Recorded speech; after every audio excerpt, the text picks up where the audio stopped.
Brownie செய்கிறதுக்காக நம்ம தேவையான பொருட்களை பார்த்துக்கலாம். இப்போ முட்டை வச்சு நம்ம ப்ரௌனி செய்ய போகிறோம்.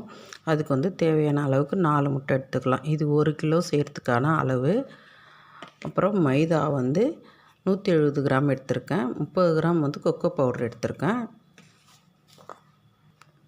இதில் வந்து ப்ரௌன் சுகர் சேர்த்துருக்கோம். அது வந்து 100 கிராமும், வெள்ளை சர்க்கரையும் 130 கிராமும் நம்ம சேர்த்துருக்கோம். சாக்லேட்டையும் பட்டரையும் ஒரு பாத்திரத்தில் எடுத்தாச்சு. அது வந்து சாக்லேட் வந்து 250 கிராம் எடுத்துக்கணும். பட்டர் வந்து 150 கிராம். இது வந்து ஓவனில் வச்சு 10 நிமிஷம் ஹீட் பண்ணி எடுத்திங்கன்னா இது ரெண்டும் மெல்ட் ஆகி வந்துடும். அப்படி இல்லைன்னா டபுள் பாயில் மெத்தடில் நம்ம மெல்ட் பண்ணி எடுத்துக்கலாம். இதுக்கு ஒரு பிஞ்ச் அளவுக்கு உப்பு எடுத்துக்கலாம். வெனிலா எசன்ஸு ஒரு கார்க் சேர்த்துக்கலாம். நல்லா மெல்ட் ஆகிடுச்சு. இப்போ இதை நல்லா கரைச்சி விட்டுக்கலாம். இதுபோல் நம்ம கரைச்சி எடுத்துக்கலாம். இப்போ முட்டையில் நம்ம சேர்த்துடலாம். ஒரு பவுல் எடுத்து அதில் வந்து ஒரு 4 முட்டையை நம்ம சேர்த்துடலாம்.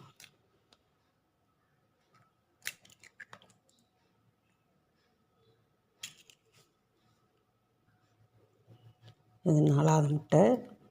இது நம்ம ஓடுலாம் இல்லாமல் நம்ம தனித்தனியாக உடச்சி எடுத்துக்கலாம். இப்போ இதை வந்து பீட்ரு வச்சு நல்லா பீட் பண்ணி எடுத்துக்கலாம்.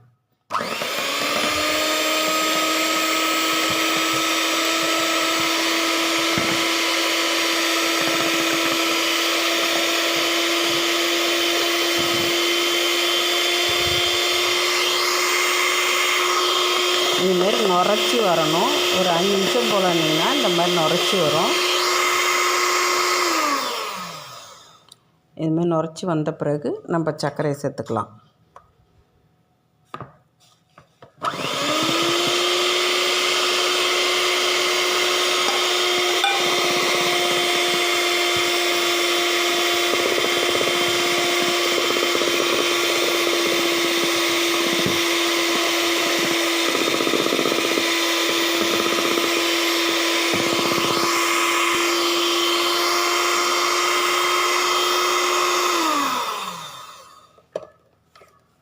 இப்போ சர்க்கரை வந்து சீக்கிரமாகவே கரைஞ்சிடுத்து பாருங்கள். அதனால தான் நம்ம மிக்ஸி ஜாரில் அடிச்சிக்கலாம். இப்போ வெனிலா எசன்ஸ் வந்து ஒரு கார்க்கு ஊற்றிக்கலாம். இனிப்பு எடுத்து தரத்துக்காக சும்மா ஒரு பிஞ்ச் அளவுக்கு நம்ம உப்பு சேர்த்துக்கலாம். மறுபடியும் இதை கொஞ்சம் ஒரு அடி அடிச்சிடலாம்.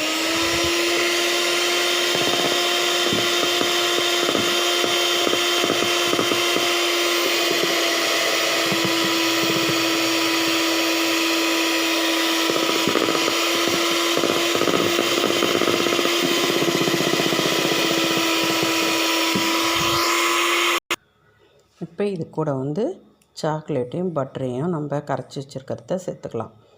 நமக்கு வந்து ஆறி இருக்கணும். நல்லா ஆறி இருந்தால் தான் நம்ம அதுக்கப்புறம் சேர்க்கணும். இதெல்லாம்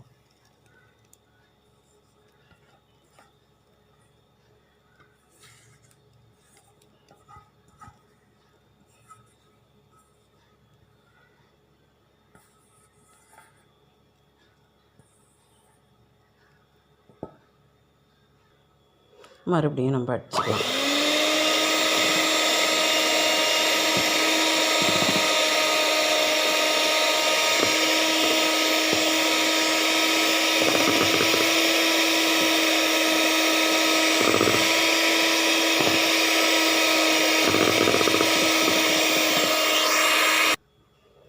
இந்த மாதிரி ஒரு 5 நிமிஷம் அடிச்சுனாக்கா போதும். இந்த மாதிரி பதம் வந்ததும் நம்ம வந்து மாவை வந்து சலித்து சேர்த்துக்கணும். கட்டிகள் இல்லாமல் மாவு சலித்து சேர்த்துக்கலாம்.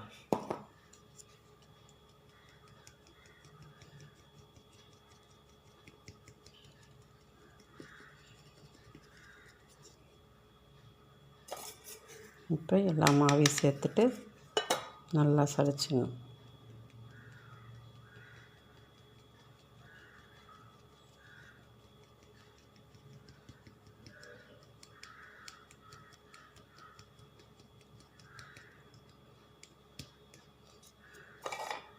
இப்போ வந்து இதுக்கு அடுத்து வந்து நம்ம பீட்டர்லாம் யூஸ் பண்ணக்கூடாது.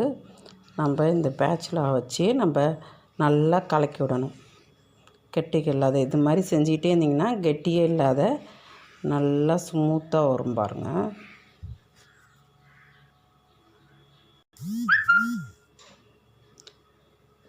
இந்த பதம் வந்தாக்கா ரிப்பன் பதம் வந்துச்சுன்னா கரெக்டாக இருக்குன்னு அர்த்தம். இப்போ நம்ம ட்ரேயில் ஊற்றிடலாம். பட்டர் பேப்பர் போட்டு வச்சு அந்த ட்ரேயில் ஊற்றிடலாம்.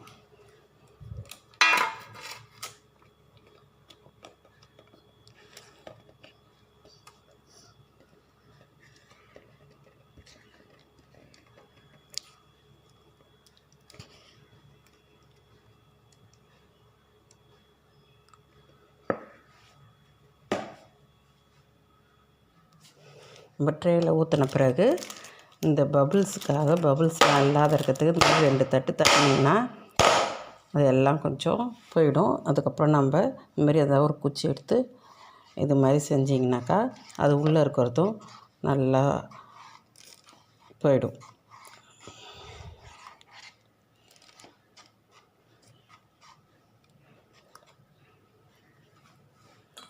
இதுக்கப்புறம் ஒரு தட்டு தட்டிட்டு அப்படியே அவனில் வைக்க வேண்டியது. இப்போ ஓடிஜியில் வச்சாச்சு.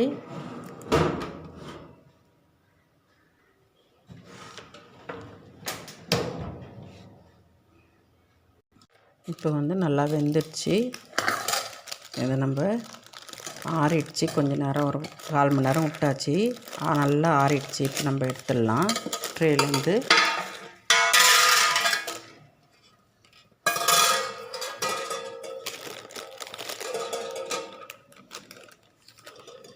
வச்சுட்டு பட்டர் பேப்பர்லாம் எடுத்துடலாம்.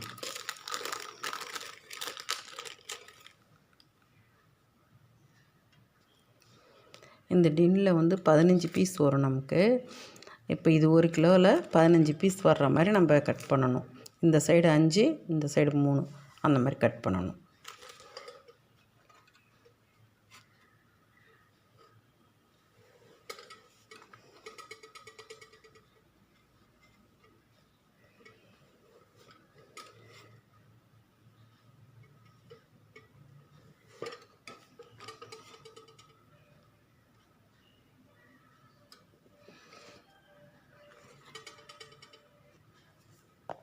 இப்போ இந்த சைடு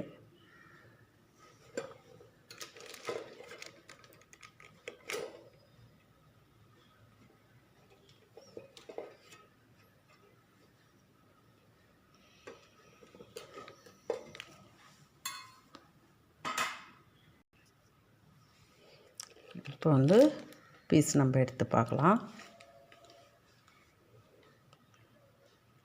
நல்லா சாஃப்டான ப்ரௌனி ரெடி ஆகிடுச்சு. இப்போ வந்து இது எல்லாமே பாக்ஸில் போட்டுடலாம். எல்லாம் வந்து கரெக்டாக பாக்ஸில் போட்டுக்கலாம்.